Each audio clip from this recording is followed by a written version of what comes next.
Saa zinashara saa za Afrika Mashariki. Hujambo popote ulipo, karibu sana kwenye taarifa zetu za Undugu leo. Haya ndio yaliyomo. Ruto has achieved the unimaginable. There is total breakdown of law and order. Goons have taken over the legal mandate and the role of the National Police Service. The CS for Interior, the PS for Internal Security, who are duty-bound to secure Kenyans and their property, are the key planners and financiers of goons in the country.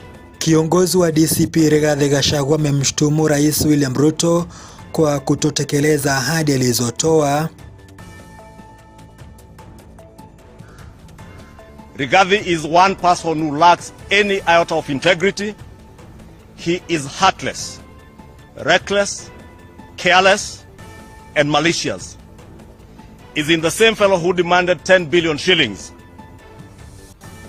to fix Mount Kenya politics, the same man speaking today. Viongozi serikalini wapuuzilia mbali madai yaliyoibuliwa na kinara wa DCP Rigathi Gachagua kuhusu utendakazi wa Rais William Ruto miaka minne baada ya kuchaguliwa.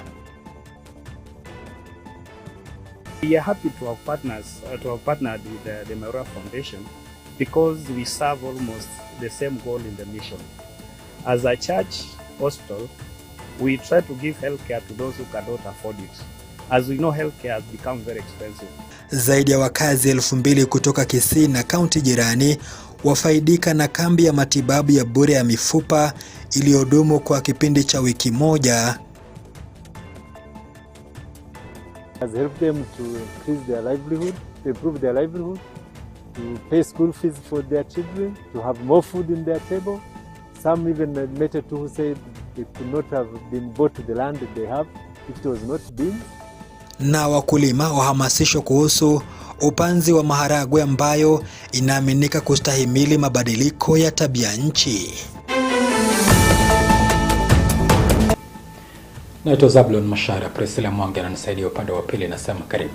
Kiongozi wa DCP Rigathi Gachagua amemshutumu Rais William Ruto kwa kutotekeleza ahadi alizoahidi wa Kenya wakati ambapo alikuwa anaingia mamlakani katika baada ya uchaguzi mkuu wa mwaka 2022. Akizungumza wakati akitoa tathmini ya utendakazi wa serikali kwa miaka minne, Gachagua amemkosoa rais kwa kile alichokitaja kuwa ni ongezeko la kodi zinazoumiza Wakenya, madai ya kutumia idara za usalama kuwanyamazisha wakosoaji wake pamoja na kuzorotesha sekta ya elimu nchini. Victor Kayanda anaarifu.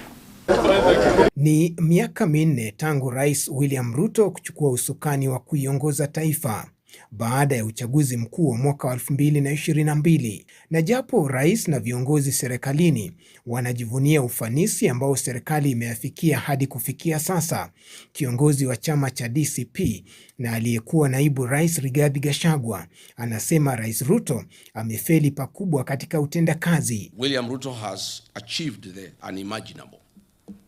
There is total breakdown of law and order. Goons have taken over the legal mandate and the role of the National Police Service. The CS for Interior, the PS for Internal Security, who are duty-bound to secure Kenyans and their property, are the key planners and financiers of goons in the country. The rule of law has been suspended in the country. Gachagua ambaye amezungumza siku moja baada ya serikali kukubaliana na chama cha ODM kubuni muungano wa kisiasa utakaowawezesha kuwania kwa pamoja katika uchaguzi mkuu ujao, amekosoa ushirikiano huo akisema ulilenga kuzima upinzani nchini.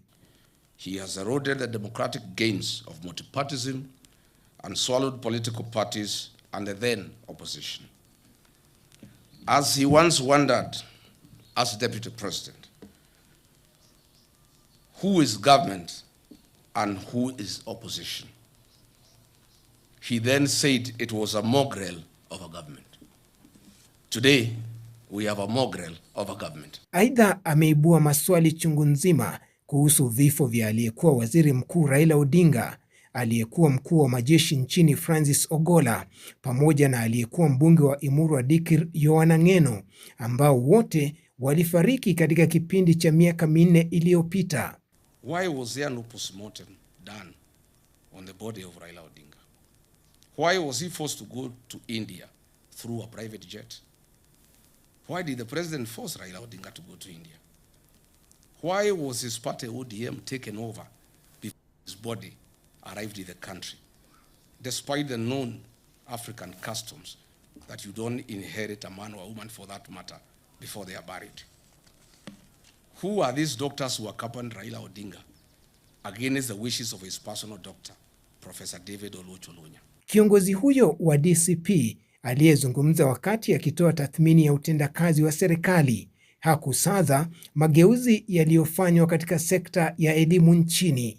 The gains made by the previous administration under free primary education and free day secondary education have been eroded to dust. Secondary school parents now should a substantially higher education cost, while the level of government capitation has failed to keep pace with inflation and rising operation costs. The capitation rate established in 2017 was 22,000 per student. However, today's schools receive only 9,000 per student. Victor Kayanda, Undugu TV. Huu ni upande wa upinzani. Serikali nao wanasema hivi, waziri wa hazina ya kitaifa John Mbadi amepuzilia mbali madai yaliyoibuliwa na kinara wa DCP Rigathi Gachagua kuhusu taarifa iliyotolewa na Rais William Ruto utendakazi wake na pamoja na serikali yake. Akizungumza baada ya mkutano na viongozi wa ODM kutoka maeneo bunge ya kaunti ya Nairobi, Mbadi ameorodhesha baadhi ya yaliyofanikishwa na serikali ya Rais Ruto, akibaini kuwa Gachagua anajaribu kupinga mambo ambayo tayari anayaona kwa macho yake mwenyewe. Usemi wake uliweza kuungwa mkono na kiongozi wa wengi bungeni Kimani Ichung'wah. Dismissing what we presented yesterday. What can he dismiss there? You would have asked Rigathi what is not correct in the president's speech. Is fertilizer not returning at 2,500? Are you telling me that the price of unga now is 250 where it was in 2022? And the statistics are there. Is it not cheaper than 250? Are you not aware that especially in central Kenya, people were complaining during President Uhuru's tenure that milk dairy industry is being killed? Am I the only one who was in this country? We were all there. So today, have you heard of that complaint? These guys are hiding. The truth is, most of these people are fighting Ruto on ethnic grounds, not on economy. If it is economy, actually we should be called to be celebrated. Some of us should be given awards in this country. Rigathi is one person who lacks any iota of integrity. He is heartless, reckless, careless, and malicious. Is in the same fellow who demanded 10 billion shillings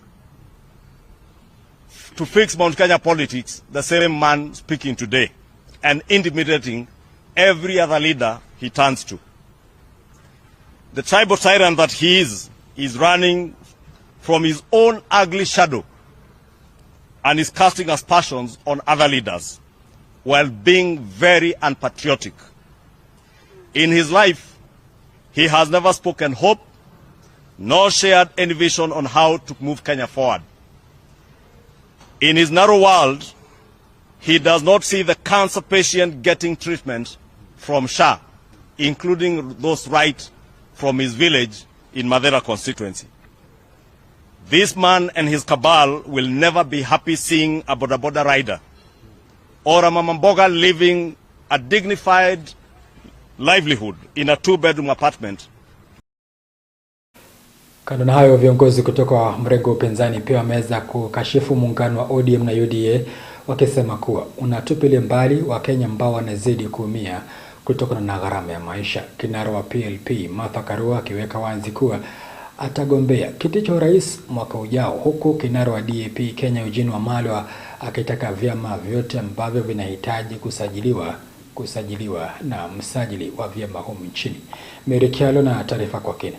Viongozi na wanachama wa vyama vya UDA na ODM wanapoendeleza mkutano wa kubuni miundombinu bora kuelekea mwaka wa uchaguzi mkuu.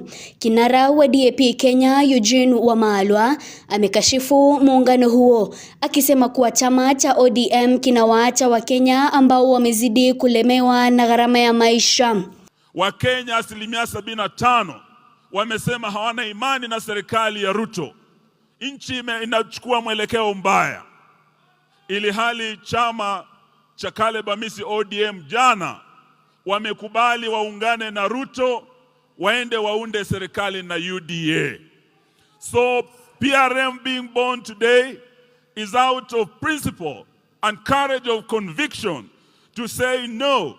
ODM was a movement of the people and we cannot abandon the people, 75% of whom cannot put food on the table because of the high taxes. Aidha, kinara wa PLP Martha Karua akiweka wazi azma yake ya kuwania kiti cha urais mwaka ujao, amewataka Wakenya kutofanya kosa la kuwachagua viongozi ambao hawaendelezi taifa la Kenya kwa misingi inayofaa. The People's Liberation Party recently amended its constitution to provide for a term limit to the top party leadership. I, therefore, as the party leader, will not be eligible for the elections of party leadership that come immediately after the general elections. However, do not be mistaken. The Constitution of Kenya still guides and makes me eligible to run for any of the 6 positions coming in the next general election, and I'll be vying as president for the general election.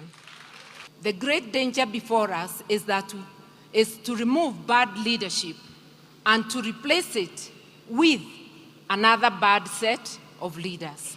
Kando na hayo, viongozi hao wametaka afisi ya msajili wa vyama kuhakikisha kuwa vyama vyote vinavyotaka kusajiliwa vinakubaliwa kufanya hivyo. We should therefore not be alarmed because a new political party has been registered. What should concern us is the quality of democracy within our political parties. A party that respects its own constitution and rules is more likely to respect the constitution of the country and the rule of law when it assumes public office. We are also here to demand that the registrar of political parties allows registration of other parties that want to be registered, just the way this new party has been registered. But we also tell our brothers in Linda Mwananchi, if you will find that you are being blocked from registration, follow Caleb Amisi's example and courage, come out of ODM. Walizungumza haya wakati wa kuzinduliwa rasmi kwa chama cha mbunge Caleb Amisi cha People Renaissance Movement Party. Mary Kialo, Undugu TV. Waziri wa Afya Aden Duale ameeleza mageuzi yaliyofanikiwa kuimarishwa katika sekta. Samahani, nirudie tena taarifa ile. Waziri wa Afya Aden Duale ameelezea mageuzi yaliyoafikiwa kuimarishwa katika sekta ya afya kwa kuhakikisha upatikanaji wa huduma bora za afya kwa usawa kupitia mifumo ya kidijitali, vifaa bora vya matibabu na bima ya afya ya SHA. Waziri Duale amesifia bima ya SHA anayosema imeboresha kwa kiasi kikubwa utoaji wa huduma za afya ikilinganishwa na bima iliyokuwepo hapo awali. James Mwangi na taarifa hili.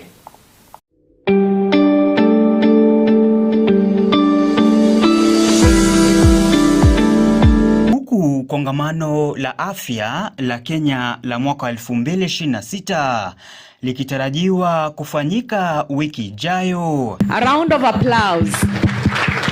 Viongozi katika sekta hiyo wakiongozwa na Waziri wa Afya Aden Duale wamefanya mkutano hii leo kujadili mageuzi katika sekta ya afya pamoja na utendakazi wa bima ya afya ya SHA. NHIF used to pay quarterly about between 5.5-5.6 billion.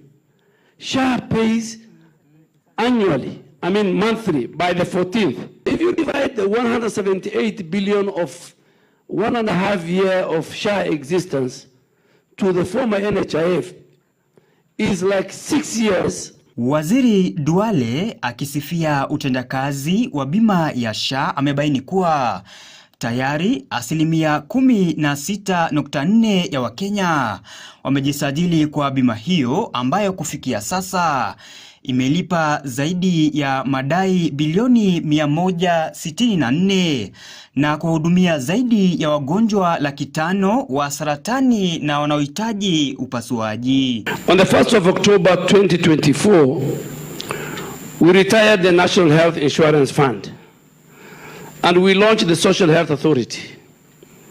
And as of this morning, 32.2 million Kenyans, 60.4% of our population, are registered under SHA.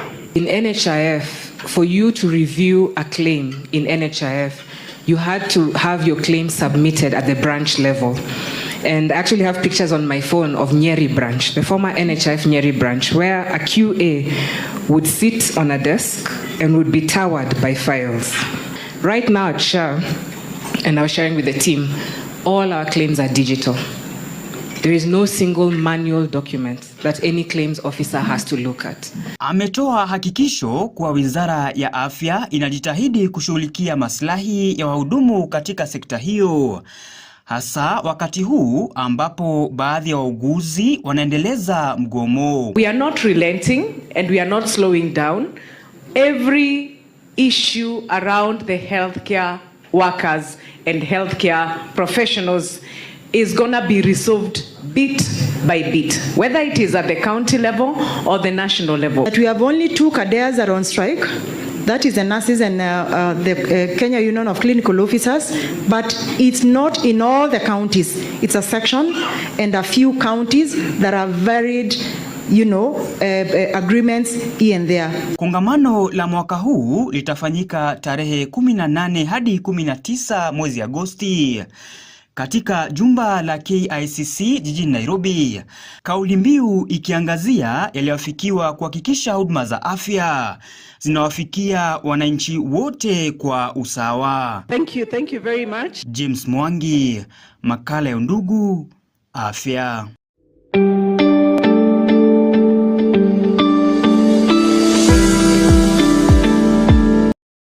Zaidi ya wakazi 2,000 kutoka kaunti ya Kisii na kaunti jirani wamefaidika na kambi ya matibabu ya bure ya mifupa iliyodumu kwa kipindi cha wiki moja katika hospitali ya Kiadventista ya Nyanchwa iliyofadhiliwa na wakfu wa familia ya Mairura kutoka Marekani. Kambi hiyo ilitoa huduma maalum za matibabu ya mifupa ikiwemo upasuaji wa magoti.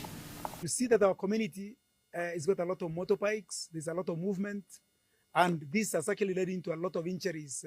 Any of you witnessed some of the cases we're seeing in the wards, like there's some say who had a broken arm all the way to the shoulder.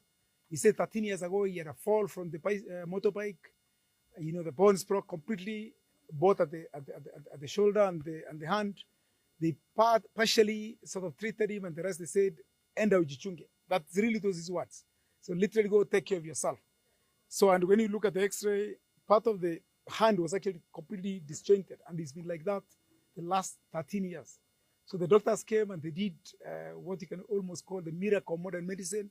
They have joined that those 2 bones, obviously using modern technology, and the guys are feeling much better. It's almost like a new life. We are happy to have partnered with the Macharia Foundation because we serve almost the same goal in the mission. As a church hospital, we try to give healthcare to those who cannot afford it. As we know, healthcare has become very expensive. Even before you get to surgery, getting the diagnosis shall have cost you 20,000-30,000, which most people cannot be able to attain. So when we have a group of professionals who are willing to offer these services for free, it becomes a great partnership with us because it makes us achieve our goal as a church and as a hospital. So we are very thankful. Also thankful to the government, because when these doctors come, they have to get certification from the government, which gladly we received, a lot of support from the Ministry of Health. and several agencies in the government, including KMPDC, they do the licensing, and the equipments that they bring, you know, they cost a lot of money. And if they were to come under natural processes, it will be very expensive to have them here to help the people. This is our third year in a row here where we're actually running orthopedic medical camps. And this is the first time we were dedicated to just one facility here at Nyanchwa Advent Health System. What I would say, we've now that we're concluding the camp, this is the last day. We've screened, like Mr. PS said, 2,000 patients. I think personally my team has seen nearly 400 of those. And we've offered a lot of non-surgical treatment options for common conditions that involve the hip, knee, shoulder, hand, and foot and ankle.